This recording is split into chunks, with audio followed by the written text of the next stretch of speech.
currently work in a medical cannabis dispensary in Illinois. My first question is for Matt's counselor.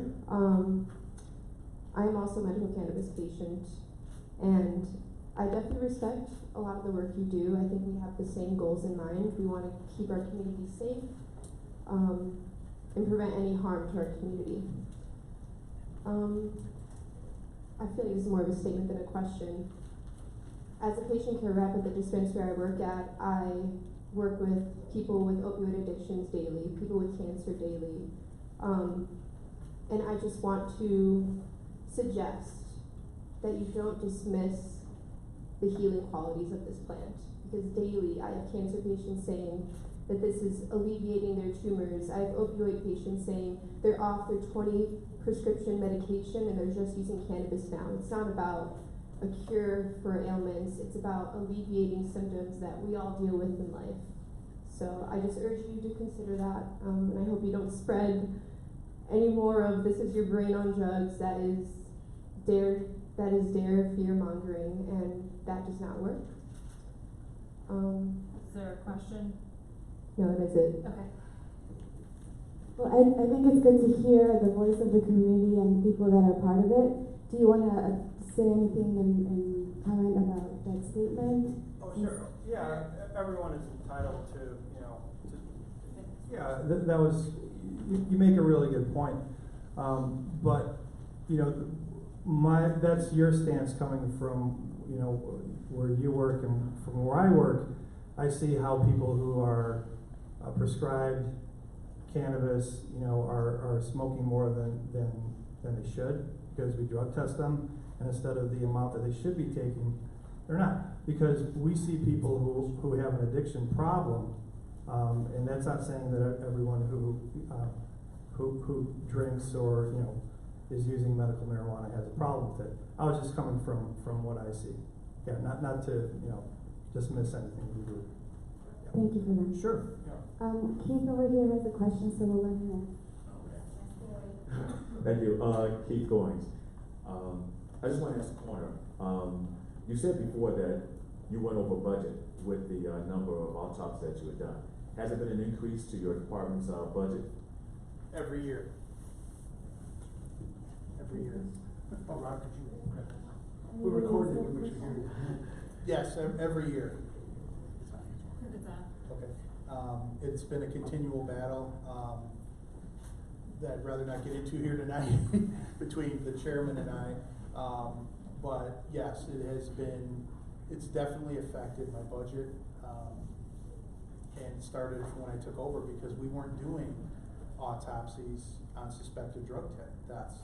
So the stance of the National Association of Medical Examiners and some of the other forensic organizations out there say that on every suspected drug death, you really should do an autopsy because you've got to rule out any natural event. We don't want to skew the numbers, by it not being correct. So that's something I took on right away, and it made a big difference. There were other issues that we were underfunded with, but that was a big one. Thank you. What are other ways that... Use the mic, please. We're recording, we can't hear with the mic. what are other ways that we can decrease the death rates instead of collaborations? And what are other ways? Some other ideas. Well, I mean, I can tell you, we've seen kind of a decrease in DUI offenses, and I think one reason is because of the reliance on like ride shares. And so part of it is we have a new generation that you're all part of that is very comfortable using ride share apps like Uber and Lyft and things like that. And I think the message has gotten through that drinking a little bit and driving is dangerous. It's dangerous for you. It's dangerous for the other drivers on the road, people who are going to work, coming home from work, going to school, etc. And so I think spreading that message, relying on Uber, relying on designated drivers, is working. And so that's kind of a simple everyday step that you can use that you know, when you're of age and you wanna go out and whatever, celebrate and have a good time, I think everybody up here, you know, would encourage that, but encourage that in a way that is responsible for both the individual going out, but then responsible for the community as well. And you can do that by relying on people like Uber and Lyft and designated drivers. So that's one kind of simple, practical step that I think that you can do to collaborate. Chief, did you have anything to add? No. And I'll add to that a little bit. Being that one friend that says, hey, think about it, you know, because it's like you want to feel included, you want to feel part of, you know, everybody else, but as soon as you see that one team that says no, and they have a reputation to be of respect, then they're more likely to say, okay, maybe I'll go over here then, as if I don't have anyone that might be the voice like myself. So definitely be that difference in your group of kids. I want to follow up on that, because that's a message that I hear over and over, is that young adults, they want somebody to step forward and demonstrate some leadership. So your suggestion to be that person is really important. Be that person in the group. You know, not the person that, you know, is trying to be the damper on the fun night or whatever, but be the person that shows leadership and says, you know what, one of us needs to be responsible and drive us and get us home safely, or one of us needs to make sure that if somebody did drive to the party or what have you, that they don't get back in the car and drive themselves home. And that level of respect that you'll gain by doing that, by demonstrating that leadership, will pay huge dividends for not just you, but your friends as well.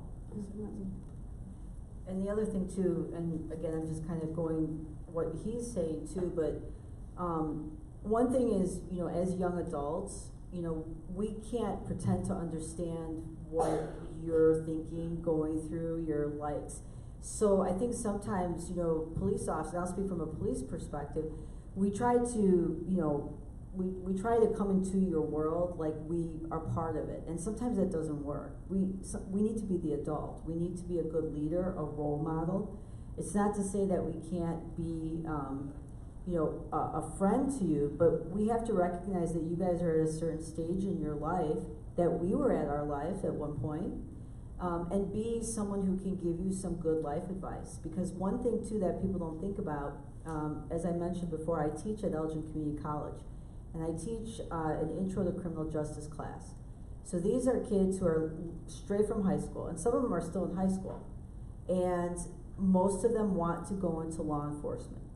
And what I always tell people is, you know, before you do that stupid thing that you're about to do because it's funny and your friends are encouraging you, and, you know, that one thing that's gonna be 2 minutes of your life, that 2 minutes of your life will follow you for many, many, many years. And so it's, you know, it's a sobering message. You think, well, you know, we're just having fun. How harmful could this be? Fast forward when you're, you know, in your early 20s and you're trying to get a job, something that you want to do, that you're interested in, that you want to make a career of, whether it's law enforcement or something else, and now somebody's asking you about that thing that you did when you were a kid. And it's okay to make mistakes as a kid. It's making sure that people are learning from the mistakes and also creating an environment where it's not so you can never recover from a mistake. Because I've also seen where, especially in law enforcement, where people do get arrested and they are worried about that. They're worried about this one thing that will now follow them forever. So we try to use diversion programs. We try to make sure that people know that this is not the one thing that's going to just change. It may change your life forever, but it can be, there's something that you can recover from. And I think that's important in any message as well. Thank you. Thank you so much. Just real quick, I wanted to piggyback on that. Okay. You asked a great question. And as the coroner, I would love to tell you I've got all kinds of answers, because it's something that is obviously near and dear to my heart. I would ask you, do you know of anything? Can you think of anything? And I'm doing it seriously, and not in a smug way or anything like that. I'm actually, I believe you guys are the future. I mean, all you young folks here are the future.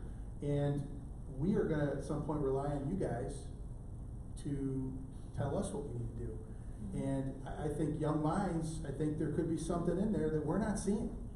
And I would love to hear it if you've got any ideas.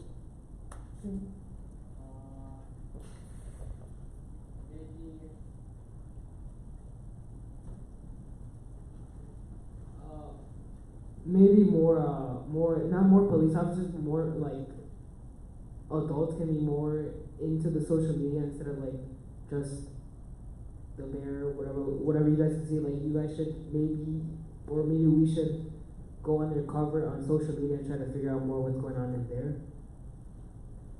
Yes, I know there is some of that going on, but again, if you go into law enforcement, you may be the guy working with the gal, with the other guy that, creates a program like that. So these forums, it's not only for us to inform you, but I want to learn some things from you as well. And I think that we can do that. And if I may, I think that when you're a youth and you're on Snapchat, or you see something on Snapchat or Instagram, or there's something that grabs your attention where you think that maybe something's not right, or, I mean, let's be honest, people put everything on Snapchat these days, okay? And I know that, and I'm younger for my age in terms of this panel, sorry guys. So I see that, and I see some of my friends that are doing that, and I don't have a problem saying, I don't know what you're thinking by smoking a bowl on Snapchat, but everyone saw it. Like, you shouldn't do that.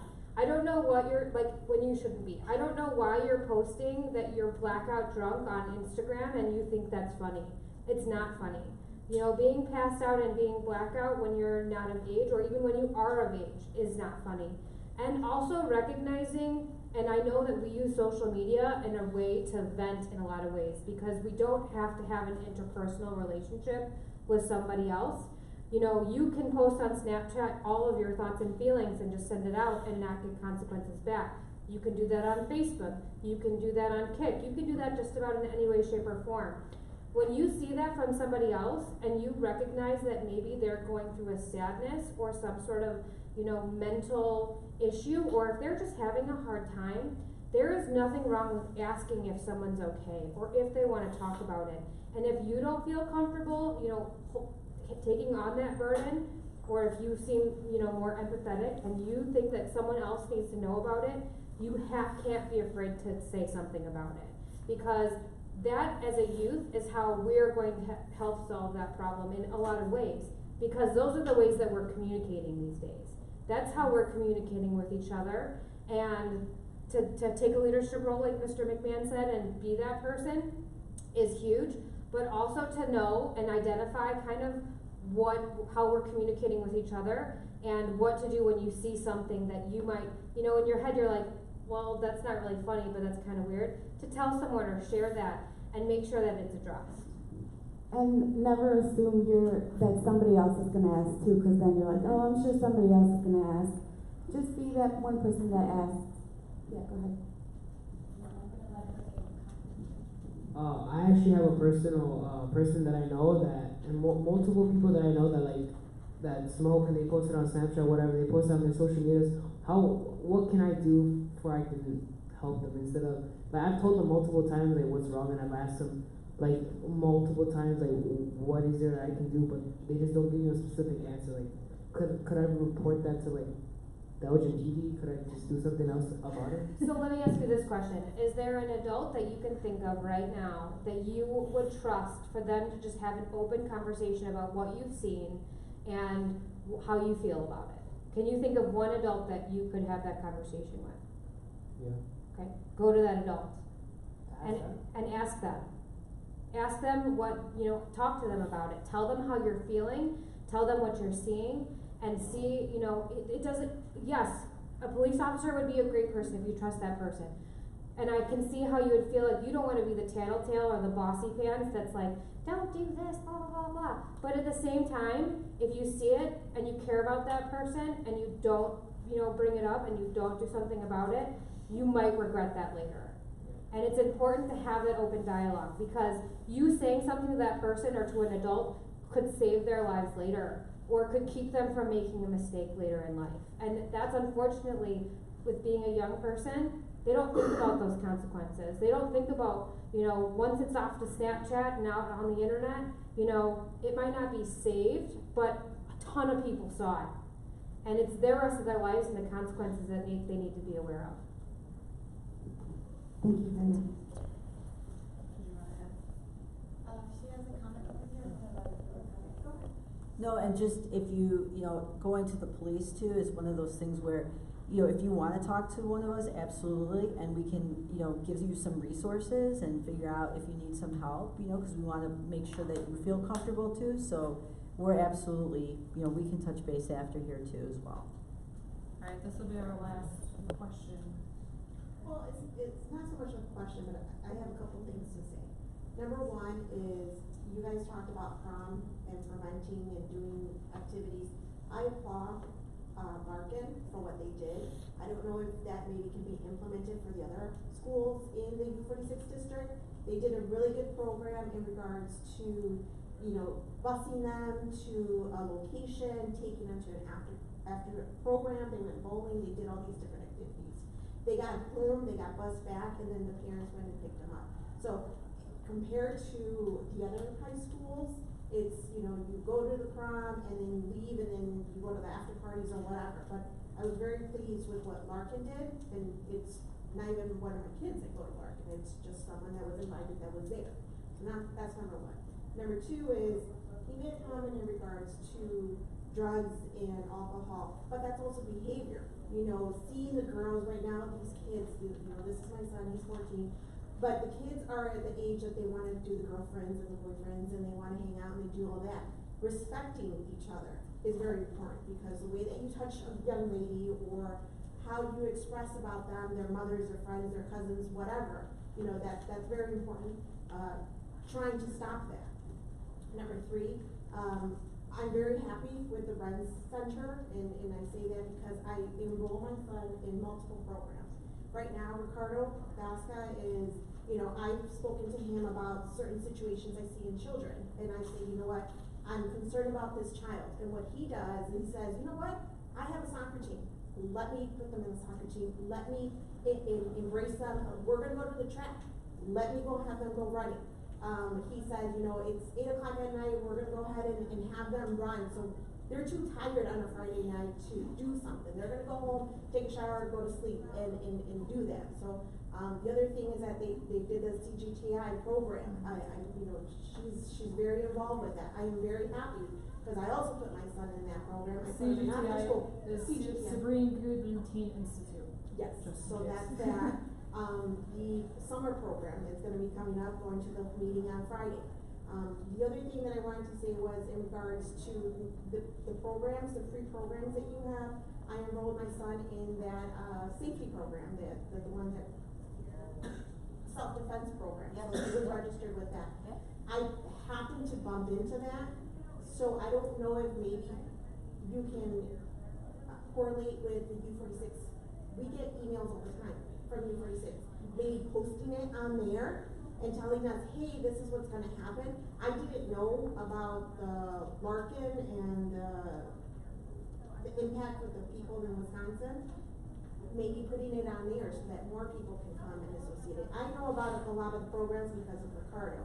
He tells us and he expresses it, and then we share it from there. So it wasn't more of a question, just like little comments to maybe it can be implemented.